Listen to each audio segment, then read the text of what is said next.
Grammar Girl here. I'm Mignon Fogarty, and you can think of me as your friendly guide to the English language. We talk about writing, history, rules, and cool stuff. And today, we definitely have cool stuff because I'm talking with Randall Munroe of xkcd fame and What If fame. So, Randall has a degree in physics. Before starting xkcd, he worked on robots at NASA's Langley Research Center in Virginia. He started drawing stick figure comics that you've probably seen in his school notebooks and eventually scanned them and put the digital versions on a website. And it took off around 2006, 2007, around the same time Grammar Girl started, actually. And I remember putting the Affect Effect comic on that page on my website way back then because they are generously available with a Creative Commons license. Since then, Randall has written multiple books, including the bestsellers What If? Serious Scientific Answers to Absurd Hypothetical Questions, How To, which uses math and science to find the worst possible solutions to everyday problems, Thing Explainer, that only uses the 1,000 most common words to explain different scientific devices, and now What If 2, just in time for the holidays. Thanks so much for being with me here, Randall. Hey, thanks for having me. You bet. So I'm just so excited, and I'm sure all my listeners are too. We'll start with an absolute softball question. I'm sure you get asked this all the time, but Jay McCracken on Twitter wants to know how you pronounce XKCD or where it comes from. You've got it right there. It's xkcd. I actually spent a lot of time trying to pick out 4 letters that would be clear that they didn't have an obvious pronunciation so that people would not try to read it as a word. I wanted it to look as much like a string of random letters as possible. And that's actually sort of hard to do because if you pull a random string of 4 letters, you'll often be like, oh, that looks a little bit like it's trying to be this word. Or, that looks like you might be supposed to pronounce it. And it's not a word I know, but it's probably a word in some language. And so I tried to pick a combination of letters that would suggest you're not supposed to read this as a word. Yeah, I think you succeeded. And I actually have to say, I appreciate at the very bottom of the FAQ on your website, you have like a little style entry. Do you want to share how to actually write?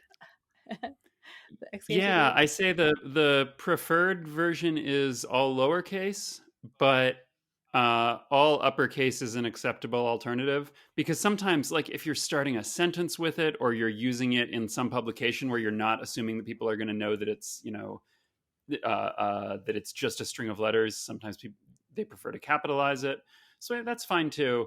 And then I add that capital X lowercase KCD is discouraged. Yeah, I love that.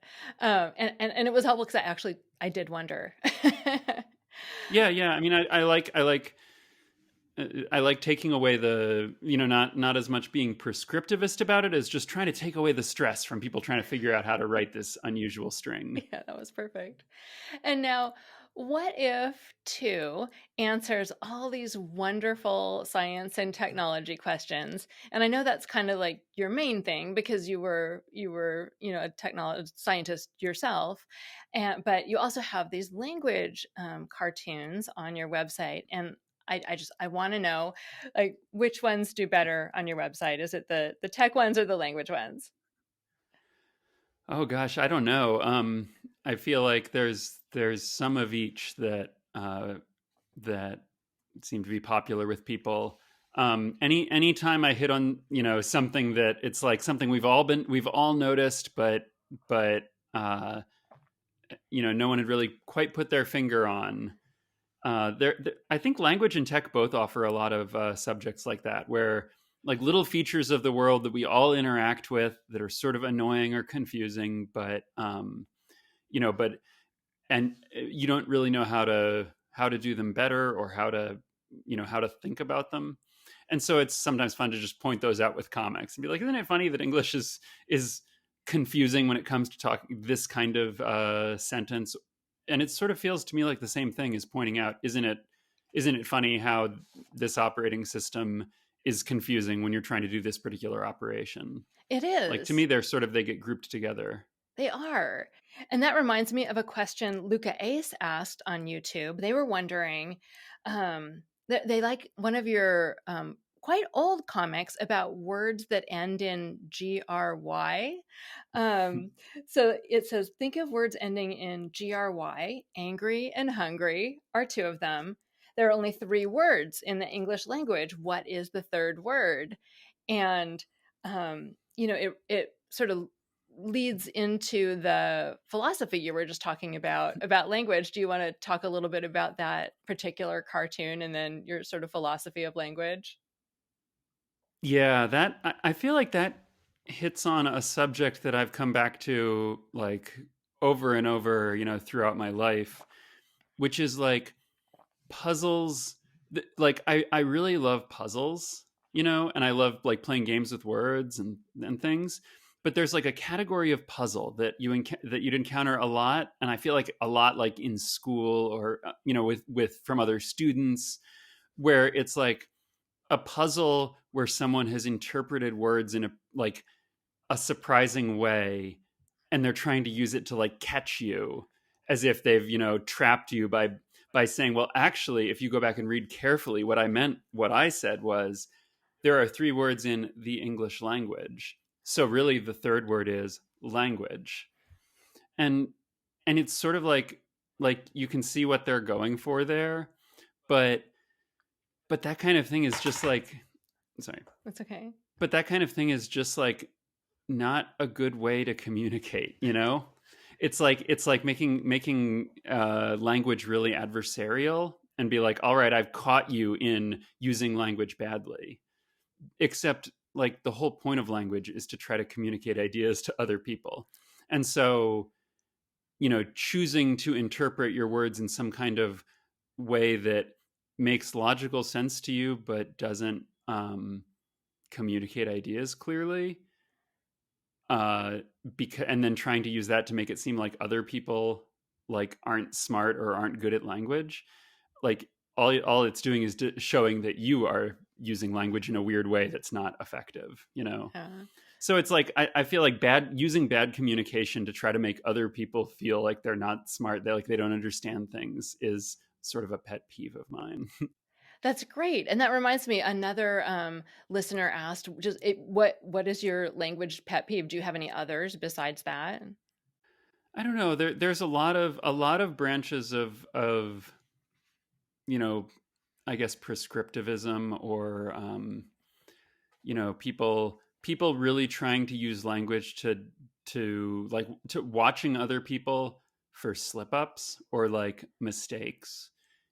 And I feel like that's sort of the same pet peeve in both language and in math and science, where there's trying to understand how other people use language so that you can communicate better with them, which is good. Like learning how to speak and how to talk and how to communicate is really good. But using it to try to prove that you're better than someone else is just like such a terrible way to be, Yeah. like if that's your goal all the time. And you get the same thing in science and in math, where people just like, they learn about physics and then they watch a movie just to like try to pick out all the mistakes. And like that can be a fun exercise, but it can also get really kind of tedious, like what are you trying to prove? Mm-hmm. I completely agree. I feel the same way when I go to a restaurant and people start looking for grammar errors on the menu. Like that's like not what it's about. Yeah. So Carrie Irish on Twitter asked a question that sort of follows from this. So you have a project called Up Goer V, and it's about, I think I'll just let you explain it. I think you'd do a better job than I would. Well, this started with I was drawing diagrams of rockets, and I drew a diagram of a Saturn V rocket, but then I tried to label it using only the 1,000 most common words in English. So I produced a list of the 1,000 most common words, sort of drawn from a bunch of different sources, and then tried to label all the parts of the rocket using only those words.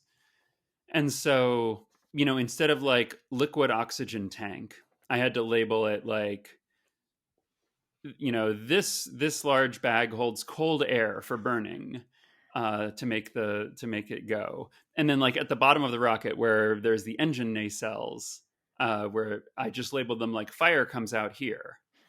And it turned out to be a sort of surprisingly fun exercise, both because like I could come up with silly terms for things, which was fun, and also like translating into this sort of simple lingo made me really have to learn about what all the parts were so I could figure out how to describe them. And there were parts of the rocket I had seen them, but I had never actually asked, hey, what's that little thing sticking out over here? What's that for?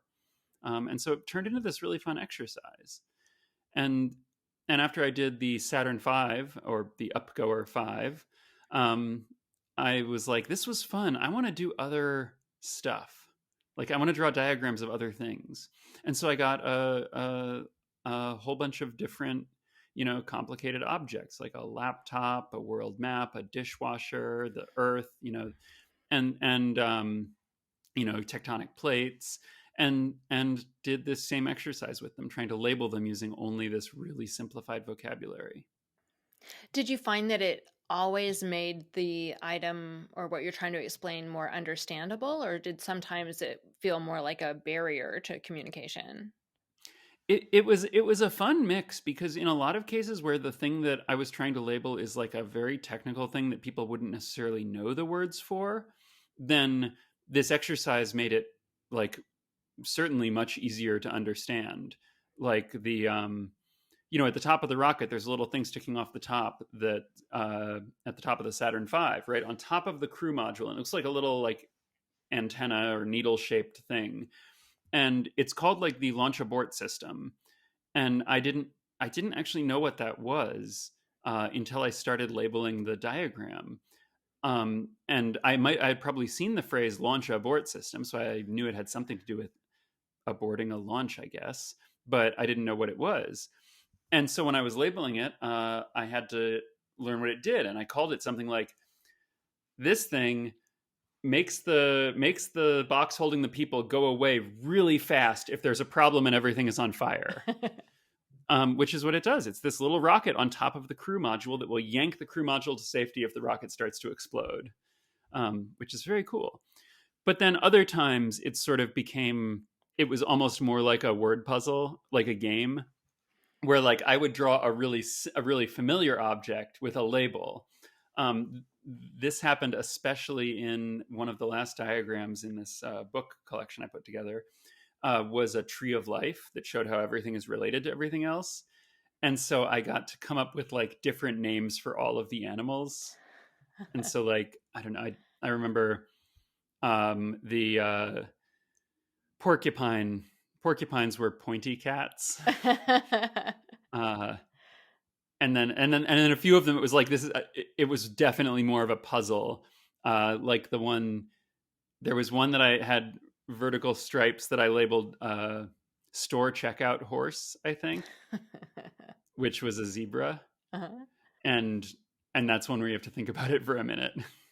Yeah, I was going to ask, there must be some animal names that are in the top 1,000 most used words. Yeah. I had dog, cat, I think, horse, and then maybe bear, which, if only because that's one of there were some words that are more common as verbs than as nouns.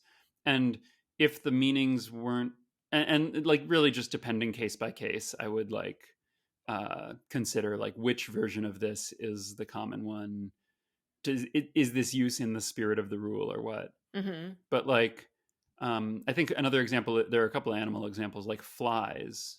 I think the fly as a noun is probably not, it wouldn't have made the cut, but when it's a verb, it does. And so I can use the word fly to refer to the animal, even though that's not the meaning of the word that, is technically on the list. Yeah.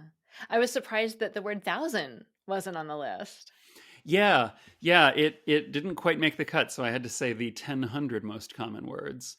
My favorite numerical quirk of the list, though, was if you look at how common the words for different numbers are, they like descend in, frequency as the numbers get bigger. So like 1 is more common than 2, 2 is more common than 3. And all of those, and then big round numbers like 10, 20, and 100 are all more common than, 21 or 98. And so on my list, the numbers 1, 2, 3, 4, 5, etc. Those are all, they all make the cut, but they're all getting further and further down the list. And then 7 is on the list, 8 is on the list, 9 was not. 9 was just below the Wow. 1,000. And then 10 made the cut because the round numbers are more common. And so I had every number from 1 through 10 except for 9. Poor 9. So I would like label the decks on a, I had a diagram of like a cruise ship, and I was like floor 1, floor 2, instead of the, deck 1, deck 2. And then floor 8, and then the floor after 8. And then floor 10. That's amazing. Yeah. And you created a tool that people can use if they want to follow the rules, right? Yeah. It's I put it online at xkcd.com/simplewriter. And it works like a spell check, and it just tells you if the word you're using is on the list or if one of its forms is. And so people can try to, like, it's been fun seeing people will try to like write their PhD thesis. They'll write the abstract out using only those the most common words. And it's a tricky exercise to do it clearly. It doesn't make simple explanations necessarily like easy. But what I found was, because often, when you write things that way, you have to write them in convoluted ways that make it harder to understand. But what I found was it was really helpful to have that reminder of which words are common and which ones aren't. Because people, I sort of joked about how when I finished writing the book, I had been writing in this simple language so long that I was now incapable of talking normally, which I said as a joke, but really the opposite was true. Even on the very last day of writing, I was like still using words that are not on the list and being caught by the tools I was using, because speech is so automatic. It's like writing is so automatic and you don't always remember. Like, I think the last thing I remember tripping up the spell checker, the 1,000-word checker. I remember tripping it up on the last day of writing with the word astronaut like twice. Because I just, forget. It's like, oh yeah, that's a common word, right? That's what you use to refer to that. And so it's nice to remember that, like, because it's hard to remember what it's like not to know stuff. And so it's helpful to have this sort of objective check to be like, I know you think this is a common word, but remember, this might not be for everyone else. And can you think of a way to say it without it? Yeah, that's amazing. And that's actually not the only thing you've done that people sort of mimic. I saw on your website the roller coaster thing was really cool. Do you talk about that? Yeah, at some point I had the idea that it would be funny to when you go over a roller coaster, there's that part where they take you go right over the drop, and when everyone screams and puts their hands up, they take a picture. And then they'll sell you the picture on the way out. Yeah. And I was thinking it would be funny to like try to take a picture that was like as incongruous as possible. And so I did a comic about someone taking a chessboard onto a roller coaster with all the pieces glued down, and like holding it, pulling it out, out of their coat when they're about to go over the drop, and holding it and like thinking like, what move am I going to make? And so they have the picture of everyone around them screaming, and they're just like thinking about the chessboard. And this was a case where I was like, oh, that's a funny idea. I don't know if that would really work. You might get in trouble, but it's a funny concept. So I'll do a comic about it. And then I can enjoy it that way, at least. And I did not expect how many people would then go and try to pull this off. Yeah, it's amazing. There's a bunch of really fun pictures. So going back to word stuff, so you have actually coined a word. And I've talked about this before in the podcast. It's actually incredibly rare for people to intentionally coin a word and have it sort of actually be used. And it was Melamento. So apparently you had a cartoon where you named this word, and within a day it was in Urban Dictionary and on the Wordnik dictionary site too. So congratulations. And you want to tell people about your word? Oh, I feel like that's almost cheating, because it's a word about like coining words improperly. So it's just like bait for language people.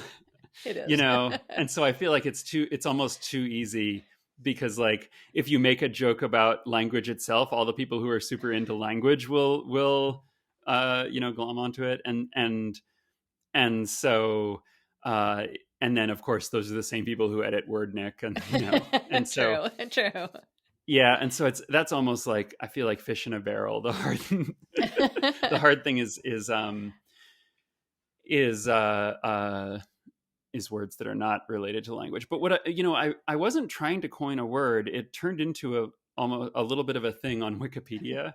I was just trying to make fun of how there are a few words that Wikipedia just really likes to use, like portmanteau and malapropism, and it will always mention these words in the article about anything, any term that is one of those things. And the word, and it's like, those are words that I had like never seen anywhere else except Wikipedia. I mean, they get used other places, but that's what I associate them with. And so I was like trying to make up a word that would use both of those, and then talk about how it could be, how they were combined. So it's a melamento is a portmanteau that is incorrectly put together to which is so it's a malapropism that's also a portmanteau. And then the definition for this in the comic gets to use both of those words a lot. So it's like the ultimate Wikipedia article. And I really was just poking fun at Wikipedia. I did not expect what would happen, which was, in addition to the places you mentioned, someone tried to create a Wikipedia article for the word. And then thus began a tremendous like flame war on the talk pages of people debating whether or not this word should have a Wikipedia entry. And honestly, I thought it shouldn't. Like, I was using it in this comic, but that's not, and like defining it in the comic, but in a weird way, like that's defining it within the fictional world of the comic. That's not a reliable source for it being used in the real world until other sources use it. Right. But also, but many people had different opinions on this. I think I didn't weigh in, but it turned into this gigantic like back and forth with like so many editors getting involved. Like, I forget if Jimmy Wales finally weighed in.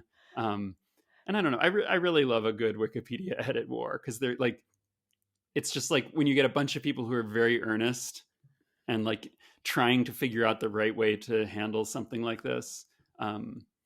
It's I don't know. There's I have a soft spot for the kind of earnest, civic-minded enthusiasm of Wikipedia editors. Yeah. Well, you were saying it's language person bait. It was also kind of Wikipedia bait because it was about Wikipedia too, right? Yeah. Yeah. Yeah, I've done a couple of comics that have created Wikipedia arguments. Although another thing that I guess a word I've coined, I talked about how sometimes there will be things mentioned in Wikipedia that, don't have citations, and people will tag them with like citation needed.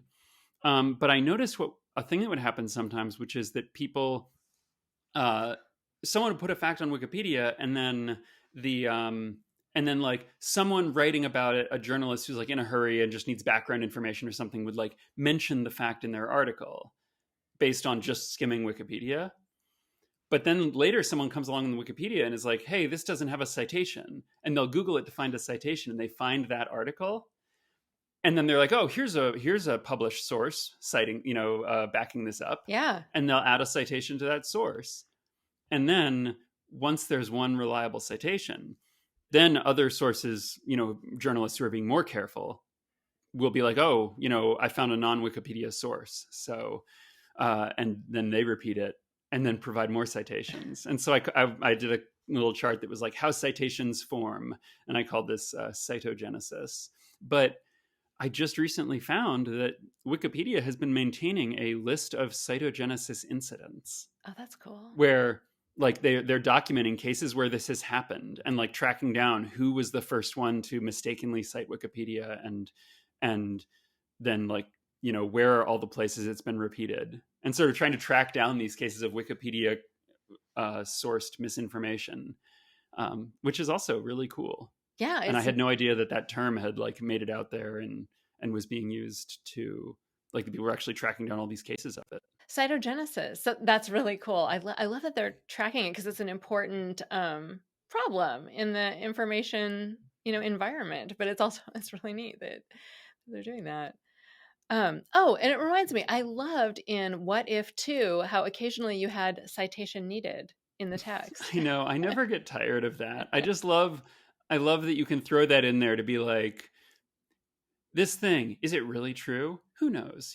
Maybe someone should go find out. But I like putting it on really obvious facts, the earth is fairly large compared to a person, and then like citation needed. Right. It's like, go find me a paper that proves this. I know. It's great. Well, let's get to some other questions from my readers and listeners.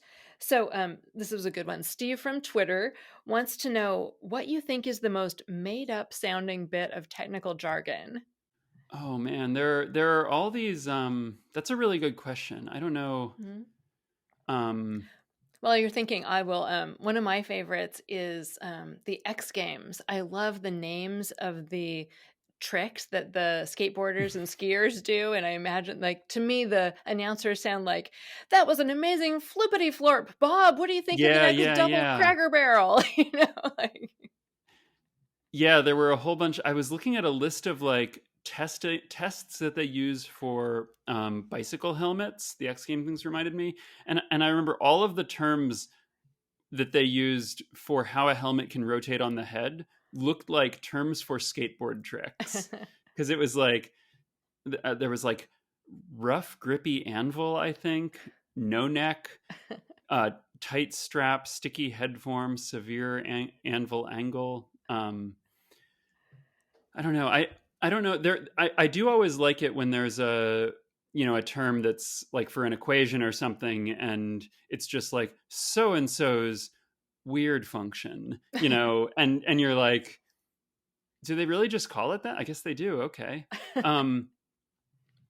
But then I also like a really good, fun to say, like, technical term. Maybe my favorite of those was I was looking through a list of like medical procedures that involve radiation doses, and the one that involved like the highest radiation dose from this list had a 5-word name that was so much fun to say that it stuck in my mind, and I just like repeating it now and then. It was a transjugular intrahepatic portosystemic shunt placement. Wow. And I just find that so satisfying. It's a good series of words, and shunt placement has such good it's so punchy. Shunt system. So another listener asked, just in general, what is your favorite word right now? I don't know where I hit this word, but I just ran across the word afforestation. It's like the opposite of deforestation. Mm-hmm. Afforestation. It's like the growth and spread of a forest. Nice. And I like words that have like both a pretty, like, they sound cool and they have a nice meaning. I've heard apricity defined a couple of different ways, but the most poetic definition was the warmth of the sun in winter. Oh, that is nice. Which I think it makes sense, because it's not just that. Like, it's the warmth of the sun, but like separate from the warmth of the air. Mm-hmm. Like, it can be really cold out, but then you put yourself in the direct sun and like you can warm up. So it's like that kind of warmth. Nice. Something to look forward to in winter. Yeah. So now we're getting into the I think of like the weirder questions. So Stephen Gilbert on Facebook wanted to know, do you ever get nightmares from your imagined scenarios? No, I don't think so. It's more the other way around. There are scenarios I will avoid writing about because they're things that like weird me out too much, or because they're the kinds of things I have nightmares about. But it's more that I don't want to think about them a lot while I'm awake. There have been a couple of alarming questions people ask about teeth. Huh.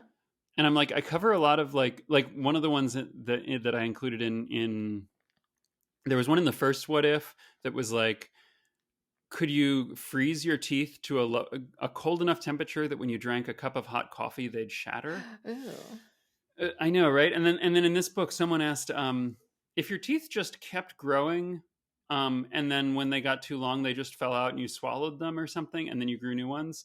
Would that cause any problems? And in both cases, I'm like, I don't want to think about this. I'm not going to try to research this question because I don't want to think about it, because that's like, it just reminds me of those dreams when your teeth are falling out, or those. I think that's one of those common recurring dreams. Yeah. That was one of the things I And liked about What If too, actually, is that you had the longer answers and then you broke them up with sections that had shorter answers where you just showed like maybe the alarming questions like that one. And then you just answered like, no, or I don't want to think about it. Yeah, because there are a lot of questions that people ask where it's like either the answer is really simple, or there isn't really an answer, but the question is really funny. And I wanted a way to share those. And one thing I noticed is that a lot of the questions are from kids. Do you get the majority of your questions from kids, or is it sort of a mix? I would say it's a mix. I think in general, kids ask better questions. One thing that happened especially after I published the first What If book, is that a lot of people who are like my age, have small kids running around, and they, kids will stereotypically do the thing where you explain something and they ask why, and then you have to explain why that works, and then they ask why about that. And eventually, and it doesn't take long to, you can ask anyone why a couple of times and get to something that stumps them. But what parents started doing is when they got asked a question by their kids that stumped them, they would be like, oh, well, let's send it to the What If guy and see what see if he can answer it. And so I became like the answerer of last resort for people's like little kid questions. And that's really fun because, yeah, I think kids' questions, they tend to be like less trying to cram in a bunch of science concepts to make a question cool and impressive, and more just asking simple questions that they don't know the answers to. And those are the questions that often turn out to be like the most fun, and sometimes like really complicated. Like adults will ask questions about, what if you had a train going at near the speed of light and you put a nuclear bomb on it, and then it was going to detonate while a rocket goes past in the other direction. This whole thing's happening on a volcano. And they're like trying to add in exciting elements. And then a kid will ask a question. Like one of my favorite questions in the book comes from a 5-year-old named Amelia. And it was, what would happen if I filled the solar system with soup out to Jupiter? Yeah, that's the first one in and the like, book. Yeah, and that's a more fun question. And it's also like, it's like more interesting scientifically and more fun, and ultimately like actually way more destructive than the nuclear bomb volcano train question could possibly be. Yeah, that was fun. Let's see. The Grackle King wants to know, this is just random, what is your favorite thing about bees? Yeah, I think my very favorite thing about bees is the weird laws covering them. Like they if like a swarm of bees is flying around, like people keep bees, and so they're property when you have them in a hive. But when they leave the hive, you can't like constrain them on your property like you can with other farm animals. And so they they wander all over the place. And so the question is like, whose bees are they when they're like in your neighbor's yard? And the law has had to like deal with this because there have been a bunch of bee related, there's been all kinds of litigation. Germany in particular has really complicated bee specific law. And there's this general idea that like a bee in a hive belongs to the beekeeper, but a flying bee belongs to God is what the saying is. Oh and so like when your bees are out foraging, they're not yours, they're just part of the environment, like wind. Oh my God. And then if your bees swarm and leave the hive, in most jurisdictions, I think they only remain your property while you are in active pursuit of them. But the moment you give up, then they're just nature's bees now. That is the best And thing I about really, bees. yeah, I like weird specific bee law.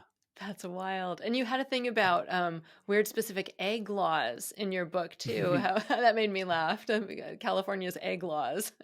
Yeah. There's a regulation barring people from making false or misleading statements about eggs, which is in, poultry regulations, and it's clearly intended to refer to anyone who's like selling eggs. But I was like, what if I'm just out here like explaining my theories about eggs? Can I just say anything I want? Like eggs are solid all the way through. Birds don't come out of them. They're just these weird rocks. Birds just no one knows where birds come from. Uh, but that might get me in trouble with California regulators.